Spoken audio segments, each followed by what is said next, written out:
നമ്മൾ കഴിഞ്ഞ ദിവസം ഡിസ്കസ് ചെയ്താണ് ഈ 1 tail ടെസ്റ്റും 2 tail ടെസ്റ്റും. എന്നാൽ അത് ഒന്നുകൂടി ക്ലിയർ ആയിട്ട് നമുക്ക് ഇന്ന് ഡിസ്കസ് ചെയ്യാം. 1 and 2 tail test.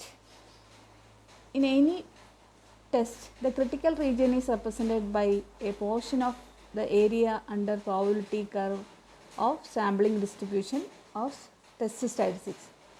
ഒരു ടെസ്റ്റ് സ്റ്റാറ്റിസ്റ്റിക്കിൻ്റെ പ്രോബിലിറ്റി ഡിസ്ട്രിബ്യൂഷൻ്റെ ഒരു ഭാഗമാണ് ക്രിട്ടിക്കൽ റീജിയൻ. അതായത് നമ്മൾ കഴിഞ്ഞ ന്യൂമൻ പിയേഴ്സൺ ലെമയൊക്കെ വെച്ച് ബെസ്റ്റ് ക്രിട്ടിക്കൽ റീജിയൻ കണ്ടപ്പോൾ ചിലതിൽ സമ്മേഷൻ XI ആയിരുന്നു നമ്മുടെ ടെസ്റ്റ് സ്റ്റാറ്റിസ്റ്റിക്സ്, ചിലതിലാണെങ്കിൽ അതിനെ നമ്മൾ എക്സ് ബാറിലേക്ക് കൺവേർട്ട് ചെയ്തു, ചിലത് ലോഗ് XI, അങ്ങനെ ഓരോന്നിലും ഓരോന്നായിരുന്നു നമ്മുടെ ടെസ്റ്റ് സ്റ്റാറ്റിസ്റ്റിക്. അപ്പോൾ ആ ടെസ്റ്റ് സ്റ്റാറ്റിസ്റ്റിക്കിൻ്റെ സാമ്പിളിംഗ് ഡിസ്ട്രിബ്യൂഷൻ മിക്കവാറും കേസിൽ നമ്മൾ നോർമലിലേക്ക് കൺവേർട്ട് ചെയ്തു അതിനെ. അപ്പോൾ ടെസ്റ്റ് സ്റ്റാറ്റിസ്റ്റിക്കിൻ്റെ പ്രോബിലിറ്റി ഡിസ്ട്രിബ്യൂഷൻ്റെ ഒരു ഭാഗമാണ് ക്രിട്ടിക്കൽ റീജിയൻ, അല്ലേ? അതായത് ക്രിട്ടിക്കൽ റീജിയൻ്റെ പ്രോബിലിറ്റി ആൽഫയാണ്.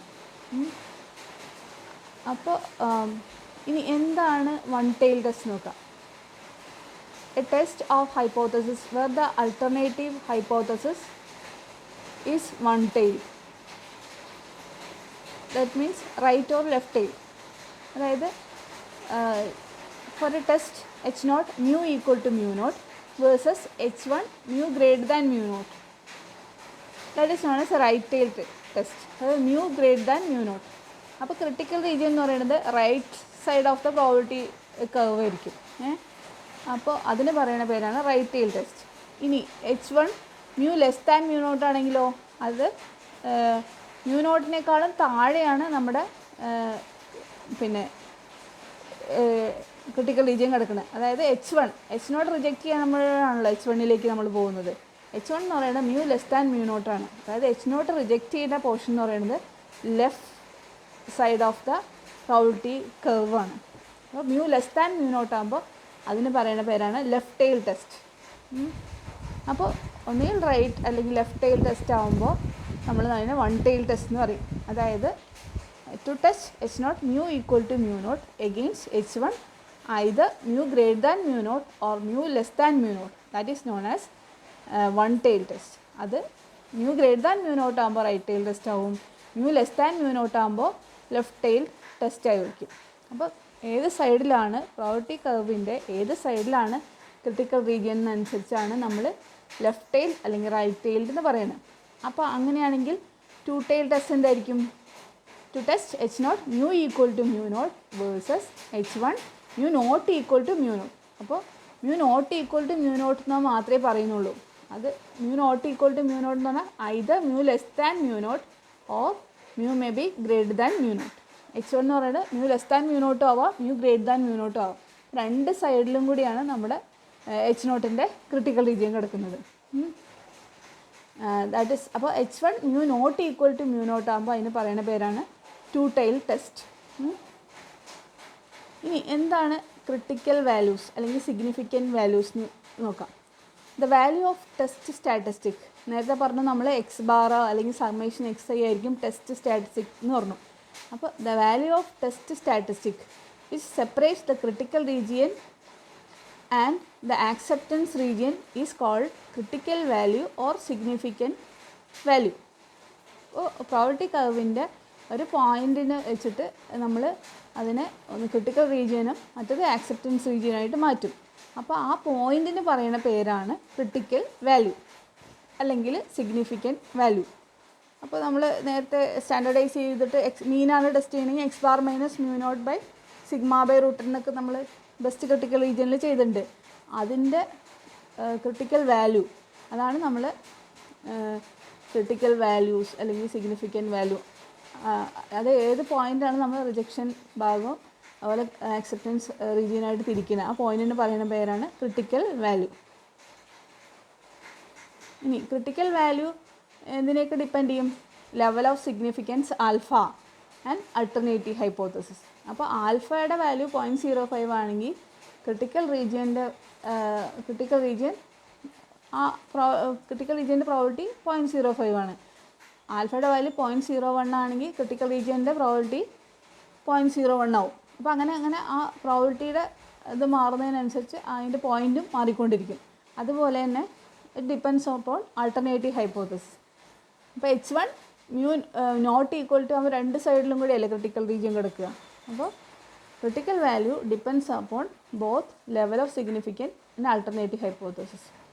അപ്പോൾ രണ്ടിനെയും ഡിപ്പെൻഡ് ചെയ്തിട്ടാണ് നമ്മുടെ ക്രിട്ടിക്കൽ വാല്യൂ കിടക്കുന്നത്.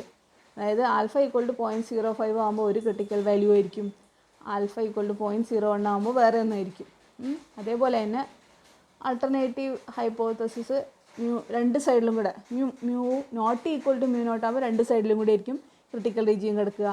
അപ്പോൾ അതിനനുസരിച്ച് ആ ക്രിട്ടിക്കൽ വാല്യൂ മാറും. അതുപോലെ mu greater than mu naught ആകുമ്പോൾ ഒരു റൈറ്റ് സൈഡിലായിരിക്കും ക്രിട്ടിക്കൽ വാല്യൂ. അപ്പോൾ critical value depends upon level of significance and the alternative hypothesis. ഇനി പിന്നെ നമ്മളെപ്പോഴും സാമ്പിൾ സ്റ്റാറ്റിസ്റ്റിക്കിനെ നമ്മൾ സ്റ്റാൻഡർഡൈസ് ചെയ്യും. എന്നാലാണ് അതിൻ്റെ പ്രോബബിലിറ്റി ഡിസ്ട്രിബ്യൂഷൻ കണ്ടുപിടിക്കാൻ പറ്റുള്ളൂ. നമ്മൾ ആൽഫയുടെ വാല്യൂ K1ൻ്റെ വാല്യൂ കാൽക്കുലേറ്റ് ചെയ്യാൻ വേണ്ടി അതിൻ്റെ സ്റ്റാൻഡർഡൈസ് ചെയ്തിട്ട് സെഡ് ആൽഫ കണ്ടുപിടിക്കും അല്ലേ.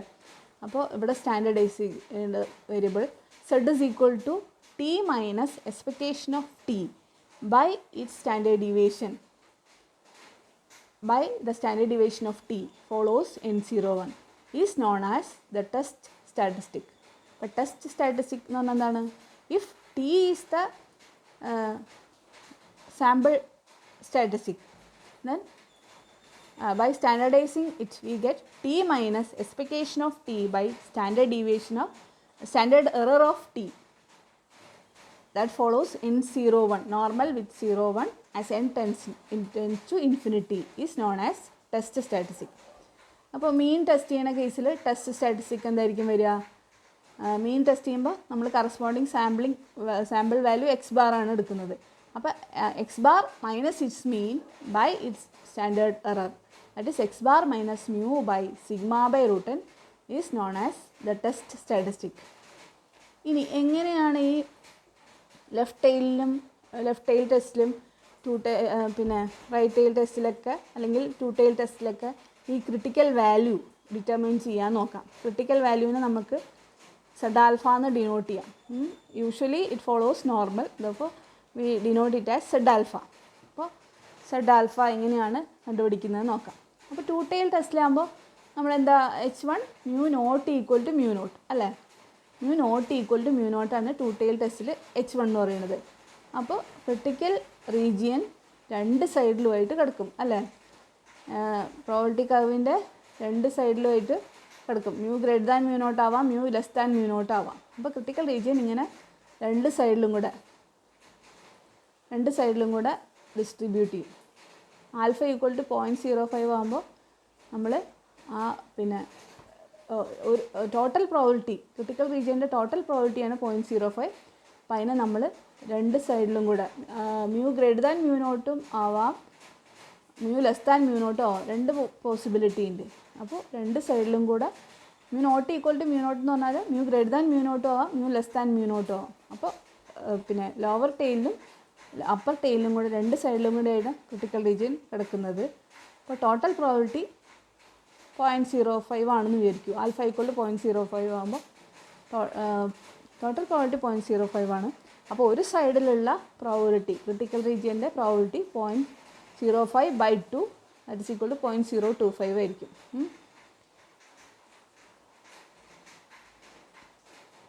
അതായത് in two tail test the Z alpha is determined by the equation probability of modulus of Z greater than Z alpha.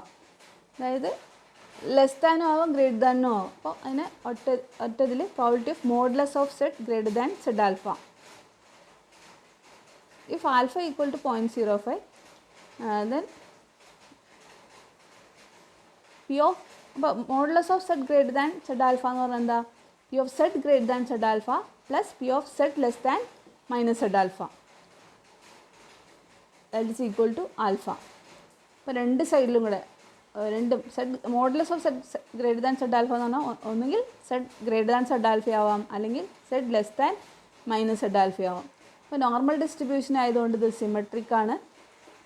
അപ്പോൾ Z less than Z alpha എന്ന് പറഞ്ഞാൽ Z greater than Z alpha എന്ന് പറഞ്ഞാലും രണ്ടും ഒരേ value തന്നെയായിരിക്കും. That can be written as 2 times probability of z greater than z alpha. That is probability of z greater than z alpha is equal to alpha by 2. അപ്പോൾ alpha equal to 0.05 ആകുമ്പോൾ alpha by 2 equal to 0.025 ആവും. അപ്പോൾ critical റീജിയനിൽ ഒരു സൈഡിലെ probability 0.025. അപ്പോൾ left സൈഡിലും അതേപോലെ തന്നെ റൈറ്റ് സൈഡിലും പ്രോബിലിറ്റി 0.025 ആണ്. അപ്പോൾ നമുക്ക് ടേബിളിൽ നിന്ന് കിട്ടുന്നത് 0 to z അല്ലേ, 0 to z.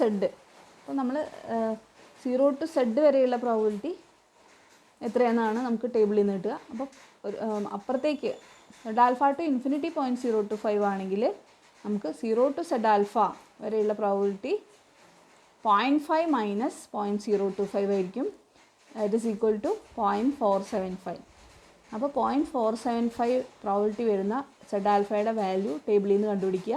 That is 1.96 in the case of alpha is equal to 0.05. അപ്പോൾ 0.475 കറസ്പോണ്ടിങ് ആയിട്ട് വരുന്ന വാല്യൂ ആണ് 1.96. അപ്പോൾ നമ്മൾ z ആൽഫ ബൈ 2 എന്ന് കാണിക്കുന്നു, 2 tailed ആണെന്ന് കാണിക്കാൻ വേണ്ടിയിട്ടാണ് കേട്ടോ അത്. അപ്പോൾ പോസിറ്റീവ് സൈഡിൽ പ്ലസ് 1.96ഉം നെഗറ്റീവ് സൈഡിലത് മൈനസ് 1.96ഉം ആയിരിക്കും. ഇനി അതേപോലെ ആൽഫ ഈക്വൽ ടു 0.01 ആവുമ്പോൾ ഇതെങ്ങനെയായിരിക്കും? ആൽഫ ബൈ 2 എന്ന് പറഞ്ഞാൽ 0.025 ആയിരിക്കും, 005 ആയിരിക്കും, 005 ആയിരിക്കും ആൽഫ ബൈ 2. അപ്പോൾ ഒരു സൈഡിലുള്ള ക്രിട്ടിക്കൽ റീജിയൻ്റെ probability 0.005, z alpha by 2 to infinity 0.005. അതേപോലെ തന്നെ minus infinity to minus z alpha by 2 0.005 ആയിരിക്കും. അപ്പോൾ നമുക്ക് ടേബിളിൽ നിന്ന് 0 to z ആൽഫ ബൈ 2 അല്ലേ കിട്ടുക. അപ്പോൾ 0 to z ആൽഫ ബൈ 2 വരെയുള്ള പ്രോബിലിറ്റി എന്ന് പറഞ്ഞാൽ 0.5 മൈനസ് 0.005, അതായത് 0.495. അപ്പോൾ 0.495 വരുന്ന പ്രോബിലിറ്റി വരുന്ന ആ z ആൽഫ ബൈ 2 ടേബിളിൽ നിന്ന് കണ്ടുപിടിക്കുമ്പോൾ നമുക്കത് 2.58 കിട്ടും. അത് നിങ്ങൾ ടേബിളിൽ നിന്ന് നോക്കണം കേട്ടോ. അപ്പോൾ ഇവിടെ നമ്മൾ പറഞ്ഞത് ആൽഫ ഈക്വൽ ടു 0.01 ആകുമ്പോൾ പ്ലസ് ഓർ മൈനസ് 2.58 ആണ് കിട്ടുന്നത് 2 tail ടെസ്റ്റിൽ. രണ്ട് സൈഡിലും കൂടിയല്ലേ കിടക്കുന്നത്.